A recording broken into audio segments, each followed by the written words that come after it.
the reason why you don't feel validated by the people around you and by yourself is because you're not actually getting and doing validation correctly. And what if I told you that your unconscious is driving you to get validation because you are suffering from a lack of it? Hey everybody, it's Bianca. Welcome back, Evolvers. It's Emilia. Emilia, something came up and I really want to talk to you about it. Do you have capacity for us to have a dialogue about something? Let's do it. Of course I do. So the other day, it was my birthday, and I've been really getting open about, trying to celebrate my birthday. You know that I have mixed feelings about it. And you and I have talked about that in the past. And, I was feeling really sad, and I found myself feeling really hurt because I thought that, you would be one of the first people to text me because you're my best friend. And I thought that, you would send over that text and it would be, a bigger deal and made into a bigger deal. And, I felt really sad, and I even started to feel a little bit angry because this story that I was telling myself was, you didn't care. Or, what I thought and what I felt didn't matter because I didn't get a text from you, I think, until the day after.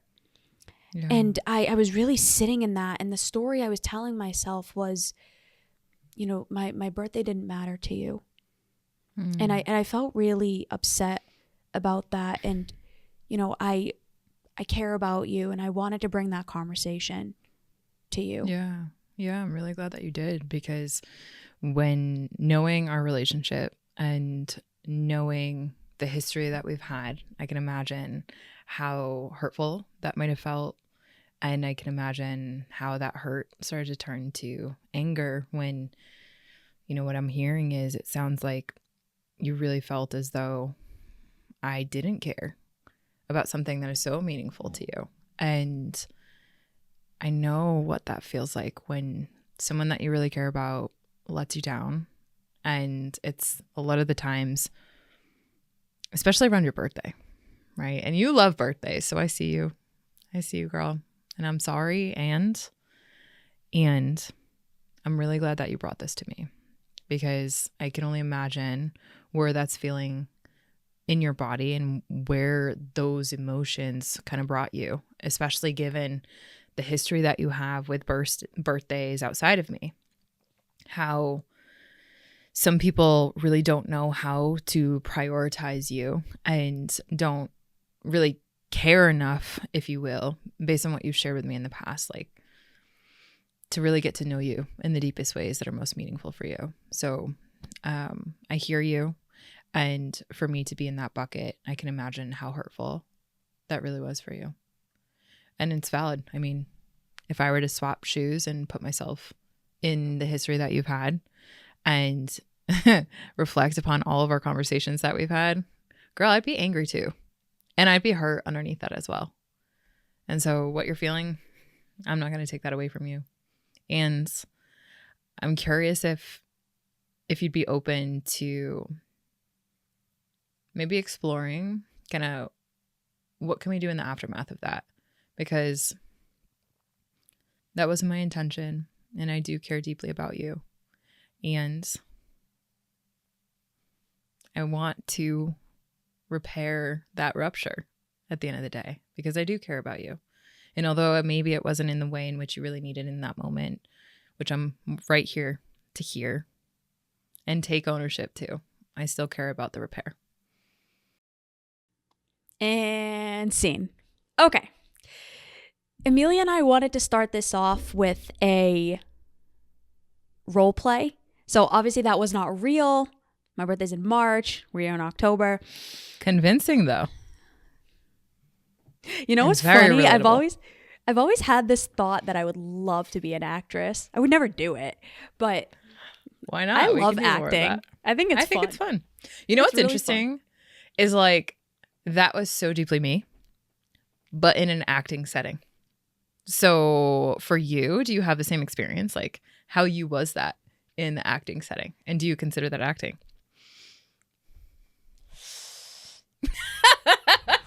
No. For anyone on really. YouTube, Bianca's face. Not Hilarious. really. Yeah, I could tell it wasn't fully you, but No, I was role playing. Good to know. Okay. The reason we wanted to demonstrate that was because how many of you listening to this have ever had some sort of ruptured experience with another person where you were really looking for some sort of validation? You wanted a point to be heard. You wanted someone to understand what you were saying. You were hoping that somebody would really get where you were coming from. Or you wanted someone to really celebrate something that you did, or to, to really show you love, or to just show up for you in a way that felt deeply nurturing and validating to you. Mm-hmm. Probably all of us, right? All of us. But how many of us have ever actually been validated like that in the way that Emilia just really beautifully demonstrated? Almost nobody. Almost nobody. Emilia and I seek, so we shared this on a previous episode. At Evolve, we currently have 45 active clients working with businesses, teams, one-on-one individuals, families, couples, everyone under the sun. It's really beautiful and amazing. And with that being said, we hear these stories all the time about the ruptures and the challenges and the fights and the invalidation and the hurt and all of the deep, meaningful feelings that come up as a byproduct of people not feeling like the people in their lives really hear them, really see them, really understand them, and are able to validate their experiences. Not only that, but how few people can even do that for themselves. What we are going to dive into in this episode is actually a breakdown of what happened in that role play with Emilia and I, and then some tangible tools and skills that all of you can walk away with to be able to give yourself and others validation, and to be able to ask for validation from yourself and others in a way that is deeply meaningful to you. So, Emilia, can you walk everybody through your approach in that little role play that we did, and why you said what you said, and what the skills underneath that were? Like, what were you trying to get across in that we can teach our listeners? Yeah, absolutely. And prior to digging directly into that, what I want to say is someone who I have gotten feedback, and I preface this because this is a unconscious competency. I have been so good at this skill of validating others. World class. To a fault.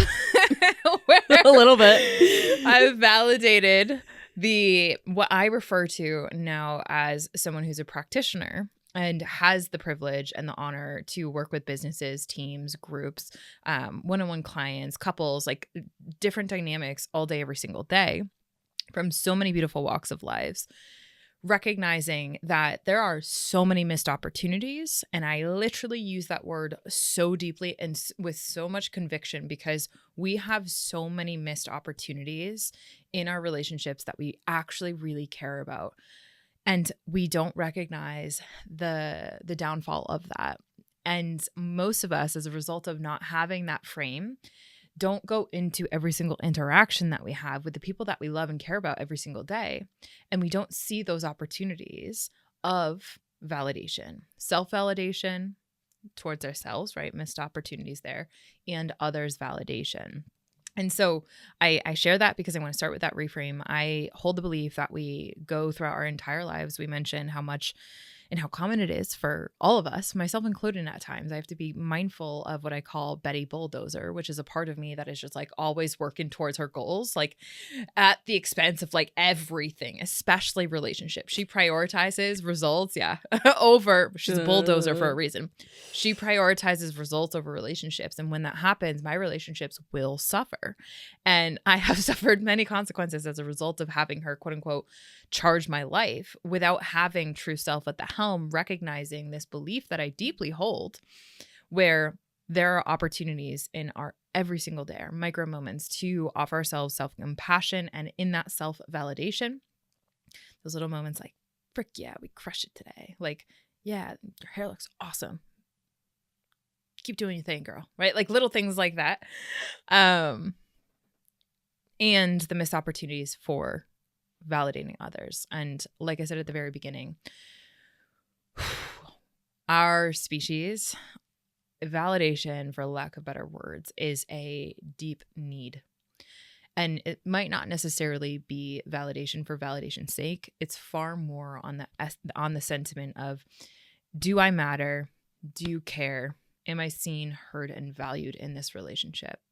And that is essentially when I break down what I'm about to break down, which are the skills applied to validation, the different layers of validation, and how you can do that and practice that in your own life as you try to slow down and try to survive your day-to-day and try to thrive and try to do all these things.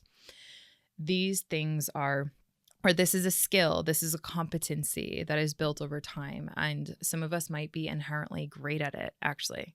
And that what I find is that those who are inherently great at validation are usually the confidant of their friend groups. Usually their friends will come to them and they'll talk to them about their problems, why, or their struggles or what they're going through. Because one of the first key principles of someone who is a great validator is someone who has the level of centeredness to actually get curious and genuinely and sincerely interested in the other person, right? And so everything that I'm about to share, again, you can apply this towards self-validation.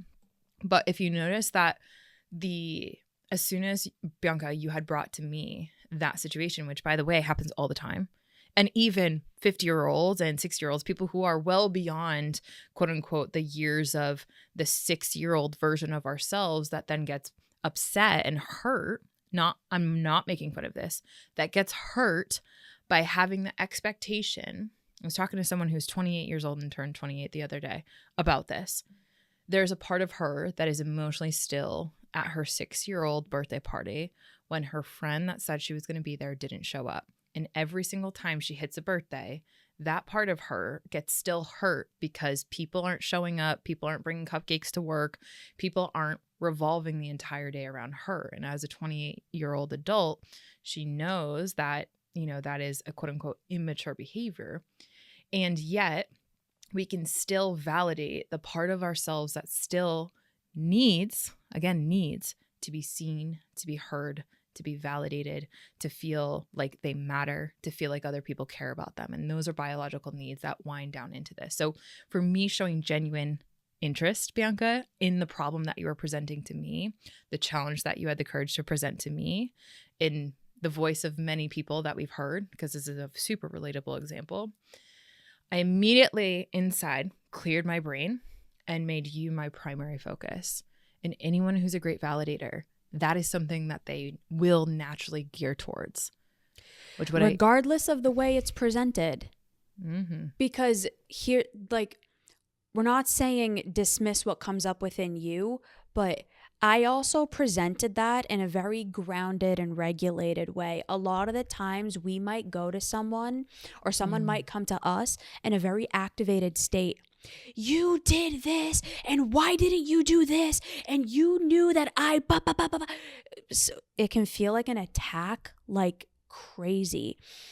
And it's really hard to clear your mind and really show up for somebody when they are in a dysregulated state or in a very charged state coming to you. So Emilia is saying that regardless of anything, because she is very good and she teaches clients this, and so do I. We both teach clients emotion regulation and distress tolerance skills.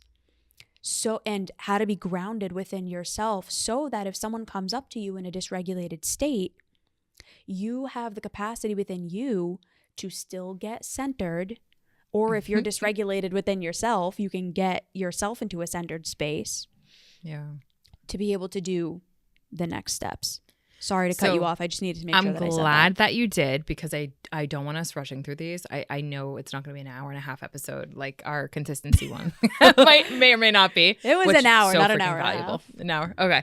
But I'm glad you said that, because I was going to go and move into and see where you were in terms of how game you were to talk about this, because even though I knew prior to us actually like starting up that, I knew that it was a riff-based scenario. So you were coming to the table and it was improv, right? And really in real time, utilizing our skill sets to help. Like I had a general sense of what this episode was going to be about. And I knew that it was just in time, real improv of actual skill sets that we use every single day, right? That's the artesian way. And so when you had brought up this situation, I want to showcase that behind the curtains, if y'all were to be in my brain and listen to my parts, there's a part of me that got immediately activated because of my personal experience that I have with birthdays, about like how I've had people let me down, how I've had expectations of others. So those are the mirror neurons going that everyone that's listening to this likely just felt throughout the entire scene. And then there was another part that was the social manager part that's logging. Oh my gosh, she's saying certain things. Is this something that's like a past situation that she never talked to me about? Is she right? Like, it's so silly. But like then my ego is goes, this real? Like, is she actually upset about this? Right. My part of me is like, is she really upset about this? Is this something that like from 3 years she never brought up, and this is her courageous moment? How are we going to handle that? How are we going to make sure that the listeners know that like this is not real? Like, are we going to talk about that after we record the podcast? Like all of that, like, right? So I'm so glad you mentioned what you said about the activation component, because I had those two parts. And then there was an ego part of me that I noticed in real time. And if you guys watch this back, I want you to see if you can see any micro moment at the very start where I had to literally hear those parts and like sound them out, say literally self-validation.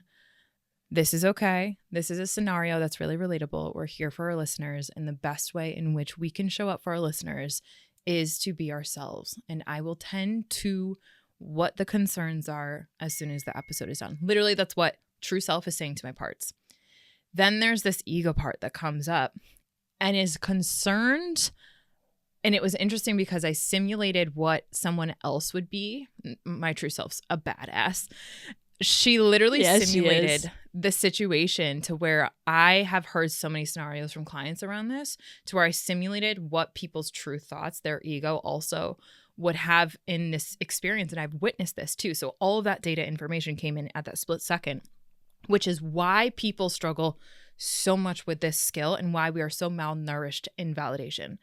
And that why is because I'm hearing a distress call from the person, in this case, Bianca, it was you, from this person that I did something wrong. And my ego says, I need to go and defend or protect my image, or this is what happened, or this is what, why that happened this way, and wants to go into that whole, which is what we call a shame response.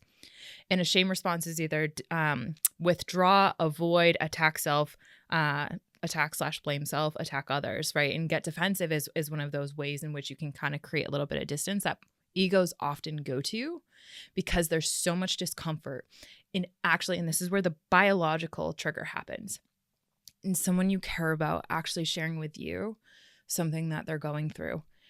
And that biologically, you want to naturally help someone get out of that distress. That's our biological functioning so well. Now, here's what happens. Not only does that get activated and our control system starts sounding the alarm. So immediately has this how do we go into problem solver mode? Oh, she's coming to me because she wants me to solve her problem. So we jump to this assumption and completely don't even listen and get present, which is the first key for validation, because your brain goes into, oh, we need to solve her problem. And most people do this so well. For example, with my sister, I would just always go into that. And so I wouldn't validate the hell out of her growing up. And that a whole nother story there. Now, the last thing that I want to say on this is when we now have someone that we care about talking to us about something that we did that harmed them or hurt them, imagine our parts just going like, all right, we got to do anything, repair. Like just like totally not giving a shit about the actual other person. Pardon the language, but like it really is that intense. Micro happens in split seconds. And as a result of that self-image protecting, self-serving part of our animalistic nature in efforts to try to belong, it doesn't bring the conscientiousness of what grounding and really being in a ventral vagal state where you're self-validating such that you can get present so that you can actually hear who you care deeply about, what their life experience is, and not listen so that you can respond in a way that defects or defends your character, defends what you did, whatever, saves your image, but genuinely sits in that discomfort within your own discomfort and then be willing to move through that. This is where the lack of practice really is, because the distress that literally just got simulated in me as a master, I'm going to say master in validation because I'm going to own that. And if that's what happens within me, if you're hearing this episode and you're like, how the hell am I going to do this? When that's what happens in her, I want you to know that a master can break down those nuances for you. And that's what we're going to do in this episode. So the first thing is showing interest and be present. If you're not a validator naturally, that's going to be hard. So let's freaking validate that first and foremost. And why is that? Because likely you just had parts of you going on the same exact journey, activating the same exact parts and getting dysregulated immediately. Whether you're validating self or others, the same principles apply. So whether this is self-validation or whether you are trying to validate another person, the same steps apply. So just keep that in mind as Emilia continues. Right. So if you noticed, Bianca, I tried to really be present, and being present was letting you share and open up your throat chakra and really letting all of what you had come out. And I kind of had to hold back the horses of wanting to jump in and go through these steps of validation, because being present actually looks like letting that person who's coming to you with something, with a cry for help, with a, I just need to be heard, is having the ability to withhold whatever is in your throat chakra, to breathe through that so that you can alchemize it, and then wait for that other person to really be, I like to think of it like dumped out. They have a bunch of marbles in their throat. There's things that need to be said. And as you work through the marbles that pile up in your throat and you breathe through those, that's when this second step of validation can happen. Now, I'm not saying that this second step can't happen in agility dialogue, because I know there are some people that are what we call verbal ventilators, who just will go and go and go and go and go and not stop. Those are people who have really been neglected in this aspect of ever being heard. Then there are people who will get those marbles out. They'll state their piece, and then they'll kind of wait for a little bit more of like the conversational agility to go back and forth. And that's where you can kind of pick up on what level of marbles maybe is the other person having. So if we were to replay that scene, Bianca, your marbles were coming out and there was really no break. And I noticed that. And I noticed that you needed that. And so the second step is accurately reflecting what you heard, what you shared back to you. And in a way, you can't. So one of those challenges that I have as just a human being is holding on to all those bits and pieces. Let's say you have 100 marbles that you're dumping out, the equivalent of like 5 minutes just airtime, just saying how much someone is really upset.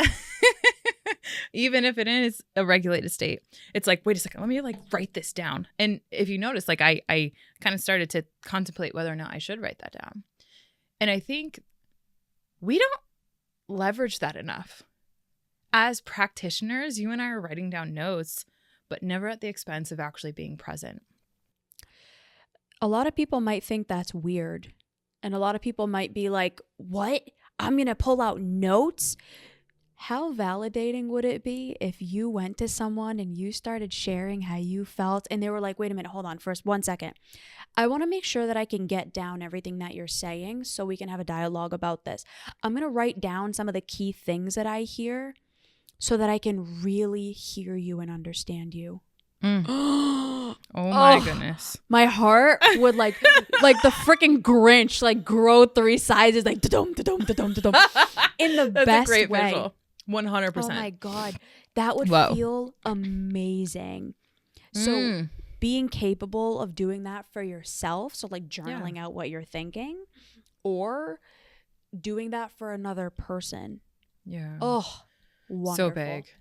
When I had met Alan, this was something that you just reminded me of. He and I used to exchange audio messages, and because we would pretty much share this, we had sticky notes that we would put and just like make sure that we return back, which is just reflective languaging, return back to certain points that we would talk about. And like, I was looking back the other day and I saw one of the sticky notes and it was just like made me even bring back that like, oh, it felt so good to actually be heard in my relationship. And that was at the very beginning. And so validation in all relationships is so freaking powerful. And one of the reasons why, my theory is why therapy and coaching and having someone in your support system who's like, if you were to break down who's good at validating, I would bet $10 at least that the person that you feel most supported by is likely in direct proportion to their skill set of how well they can validate you. That doesn't mean validate the good or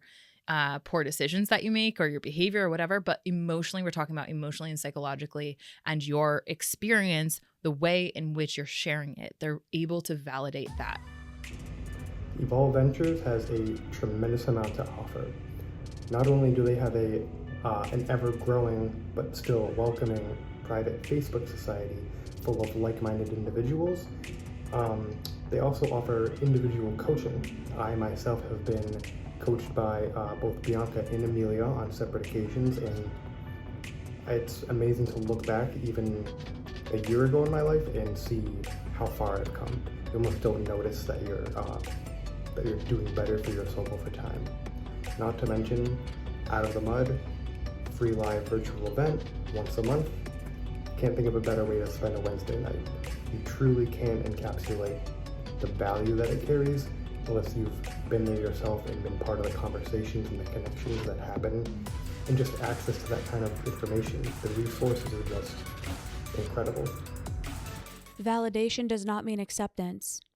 Validation doesn't or mean agreement. you're making it okay. Right, or agreement. Mm-hmm. Emilia might, in that scenario, let's say, she might not have agreed. She might not 100%. Have agreed at all. That might have been that hypothetical. In the hypothetical. Obviously, that was not real. It was a hypothetical situation. But she might not have agreed at all. She might have been like, B, birthdays don't matter to me. And like, I don't send birthday things. So like, whatever, right? It doesn't mean she agrees, but she's validating my feelings about it, my thoughts about it, my experience of it. And then later on, she can come back and say, did I get all of that right? Okay. Are you open to hearing my perspective on this? Like, are you open to us having a dialogue about this? Yes? Okay. Here's what I was thinking about this. Blah, blah, blah, blah, blah, blah, blah, blah. Right. But she's only able to get to that point if I at first felt seen, heard, and understood. And this is why, and please correct me if I'm wrong, you work with more couples than I do, why so many couples and people in relationships in general end up fighting so much. It's not the standard communication talk of like, I said this. Oh, I heard you say that. Is that true? Like the stupid shit you see on wherever where you're like teaching validation 101 and effective communication. Like it's not just, I heard you say this. It's like, no, can you actually understand that I might have a point? Like that I am a person who has a point that means something to me. It doesn't Right. mean you agree, but can you at least understand where the story that I'm telling myself based on my understanding and awareness, which you actually exactly said. You were like, hey, listen, from your lens, like if I were to sit in your shoes based on your experience and your history and your backstory, I actually get that. I might have been mad too. That's real validation. That's real effective communication. And it's wild. Emotional maturity, a lot of people, like I'll be on interviews and people will ask me, like, how would you define emotional maturity? One component, I will save all the different components, but one component of emotional maturity is emotional regulation and how well you can emotionally regulate when you become dysregulated. And what I mean by that is how present can you actually be, even those parts of you that are freaking out. Let's say in that situation, like part of me in that hypothetical freaking out because I didn't agree that you should get hurt because I didn't do what you wanted me to do. Right? Like how many people get activated when they hear someone got hurt because you didn't do what they wanted you to do, aka you didn't meet the expectations that they had of you, conveniently forgetting that you're your own different person. We all have that part. So in real time, that simulation, I didn't agree with how, quote unquote, the response was coming to me. And that didn't matter more than me sitting there and giving that validation that because we care about one another is so important to give. And in intimate couples, in family dynamics in particular, we suck at this as human beings. It's because we get so activated and dysregulated when someone we care about is bringing something to our attention. And because there's so much to lose in that relationship, we oftentimes let those activation and dysregulated parts drive the communication right off a freaking cliff. So step number 2, I had done that accurate reflection after you dumped out the marbles, really. And what that means and how anyone else can do that to yourself or others is really just like paraphrasing what you heard. And in that, you're really kind of like clarifying what you heard. So if you don't have the sticky note or you're not on your phone writing down the main points, you're making sure that what's going to be next, which is reading what behavior they are starting to kind of present to you or what behavior happened in the aftermath of what they're sharing with you, you're able to actually kind of be like, perspective share. And guess what they might be feeling, right? And Bianca, you just mentioned what I did there. And what ultimately is what I was doing is I was attuning to the emotions. I heard hurt. I heard angry. I heard you didn't feel cared for, right? So maybe neglect was a feeling that disappointment. I didn't hear you say it explicitly, but me reading the behavior, the micro expressions, the somatic expression, and me saying, as a human, if I were to put myself in that shoe, based on all of her experiences, what are some of those emotions that might be on the table that is literally she's having to navigate through in real time, just even sharing this with me? Because in sharing it, she's reliving it. So disappointment, anger, frustration, neglect, hurt, right? That's 5 emotions right there. Maybe she's scared to talk to me about this, right? Like that level of attunement of reading behavior and guessing what they're feeling and then being able to validate those emotions based on the history. That's step number 4, validating those emotions that are on the table, those 6, and I could name probably 10 more that you were likely feeling in that simulation. Let down, I think I put disappointment in there. When you validate that emotion, again, you might not necessarily agree that in that same situation you would feel that way. It's not about you. It's about recognizing that the human in front of you that you deeply care about and you deeply love is going through an experience. And based on their history, there's a lot of supercharging of their history in this moment right now. And unconsciously, what's going on inside of that is that supercharge of emotions isn't just what they believe you contributed to. It is likely and more than likely as a result of their traumas, their triggers, what past they've been through. And so the emotions not only are valid based on their history, but also that's where perspective taking in step number 4 and validating based on their history and you knowing their history and what they've shared with you, like you said, like I've talked to you about the pat, like I've talked to you about how birthdays and this and that. And it's like, based on, if I were to be in your shoes, like based on what you've shared with me, like I get that. Like it's totally, I would feel the same way too. Right. And that's step number 5, which is normalizing what it is their behavior is. Again, you don't have to agree with it. Or what those feelings are, right? Because feelings are kind of that combination of their physiology plus the emotions, how they interpret the emotions, which is through the lens of belief systems that they have, their interpretations of the world. And when you can give that message to your conversation partner that like, I see you. And honestly, given the situation, as I look at it, because I listen to you dumping out those marbles and I'm here and kind of taking a moment, and instead of jumping into those parts of me that just want to go on the defense mode or try to like hold on to the strings that are in the past of our relationship, because I'm terrified of what does this rupture mean for us now? Do you still love and care about me, right? Instead of getting activated and dysregulated by those parts, normalizing those feelings and the behavior, maybe like I didn't say this, but I also could have said like, it makes sense why you struggle to bring this up, you know, and it makes sense that, you know, you might feel the way in which you do and why you might have hesitated sharing this with me, right? Like that's a behavior. Again, I don't necessarily have to agree or have to accept it, but normalizing that when you can have someone who normalizes your feelings, the thoughts, the emotions, right? I thought you didn't care about me, like all of that, like, holy shit, that changes the game, because it's like, thank you. It's just a breath of fresh air. And then the last thing that I would say is like,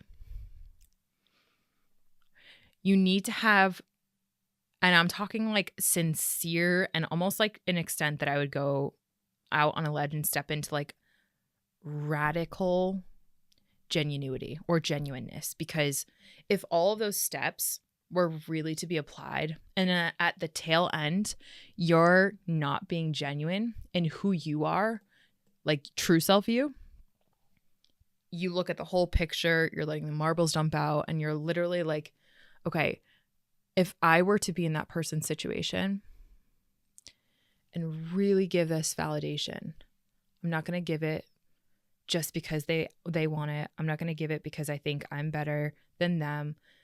You like have that like humble, genuine, sincere, I am so grateful to see this opportunity of validation and honor you and meet that need. Not being patronizing, not being condescending, like that is an art. That's number 6. And that puts the nail in the coffin of being able to work towards an honest repair of any rupture in a relationship. So that's it in a nutshell. It's genuine care. Yeah. You genuinely care about me as a human being and as your friend and as your mission partner. Yeah. You want to hear what I'm feeling. Like in that moment, it sincerely matters to you what I'm feeling. You might not agree, but you sincerely care. So you want to self-regulate and to let true self guide the dialogue and everything else that we talked about. When people have a hard time doing this, it's because they start getting into contempt and defensiveness. The 4 horsemen of the apocalypse, John Gottman's work. They start getting critical, they start getting defensive, they start showing contempt, and then they might even start stonewalling where they're just numbing it out and shutting the person off. And that happens after rupture with no repair. Right. So all of these things kind of go hand in hand with one another, and it's a skill upon a skill upon a skill, but it's a skill that you can start doing today. You don't have to be a Emilia level master at this today. You never will be, and neither will I, because she's been doing this for her entire life. But that doesn't mean that we can't get better from where we currently are. I've been messing up my entire life. And as a result of the growth mindset that I have with every single mess up, I've taken the gold of insight to be able to be where I am now today, where I'd like to say I'm much better than where I've been. I notice those opportunities for validation. I never go in. I have a rule of standard for myself. We just did relationship standards, or what determines a safe relationship, in group coaching recently. And one of the standards that I have for myself that I also ask of others, which is one of the challenges that we had done for that cohort, is what are your standards? And one for me is being able to not be in your bulldozing part so much so that you miss those opportunities for the validation, not just for the validation, but for connection, because we are going so fast and we oftentimes forget that missing an opportunity for validation when someone you care about really needs it, that's contributing to an unsafe relationship, because they're not seeing your needs and being able to stop.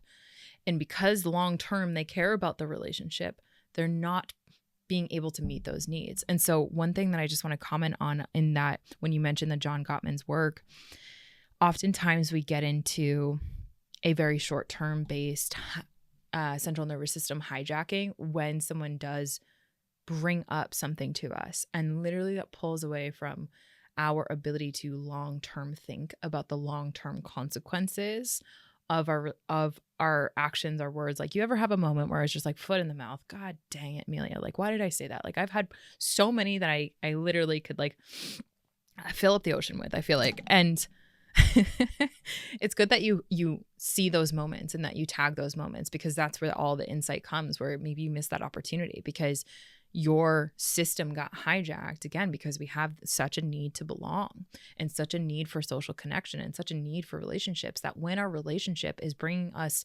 something that they're going through, struggling, etc., that need for belonging gets hijacked. Again, everyone has their different inputs, but think about the parts of you that are spinning off. And then that shortens the time perspective of what you're doing in the moment. And so intimate relationships, they fall in this cycle. Family relationships fall in this cycle. Friendships fall out of connection because they're not recognizing that, quite literally what you just said, Bianca, skills upon skills upon skills upon skills allow you to become and be in practice of this.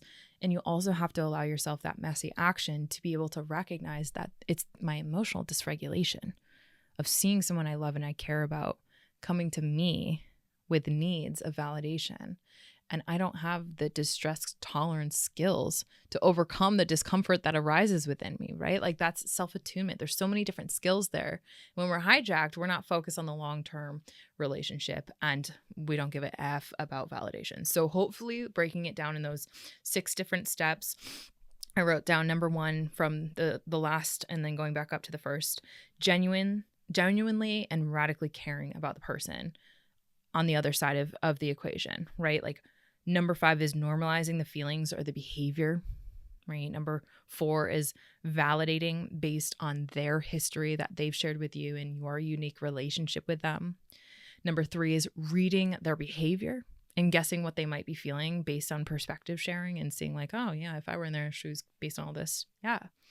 Number 2 is an accurate reflection of what you heard and clarifying if you heard something different. You can use sticky notes, all that stuff. And then number 1, which is the hardest, which is where our skill set, I think, for all of our listeners, we would all benefit from working on this first layer, is showing genuine and sincere interest for that person and what they're coming to you with in that one opportunity, and work on being present. If we can work on that one skill, we can build to number 2, to number 3, to number 4, number 5, number 6, and we can use all of those in a split second when someone comes to us, not only in a regulated state, but when they're also activated. So Bianca, thank you for playing in the sandbox with me. This was awesome. Comments, thoughts that you want to share or break down at all from your end, what you might have done in the simulation from a self-validation, like closing thoughts, anything.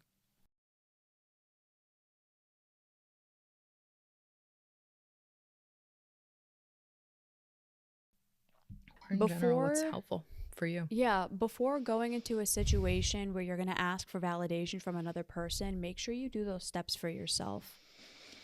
A lot of us have a hard time when we're entering into conversations with another person because we're kind of coming in guns a-blazing in a dysregulated state, and we don't actually understand where our hurt is coming from. We just feel hurt and we spew the issue, but we're not actually acknowledging within ourselves first, okay, what am I actually feeling here?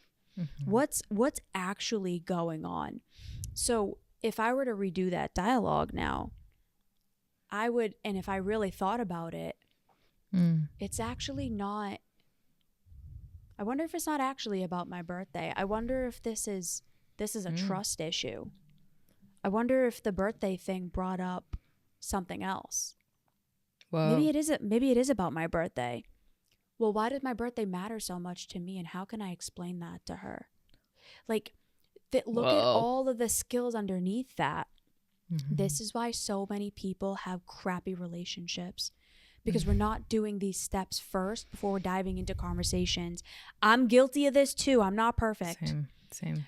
Yeah. But it's not about being good or bad. It's about improvement, constant improvement over time, failing forward, being willing to suck, being willing to mess it up, and then come back and repair and do it all over again. Yeah. Whoa, that was big what you just said there, and I'm so glad that you added that.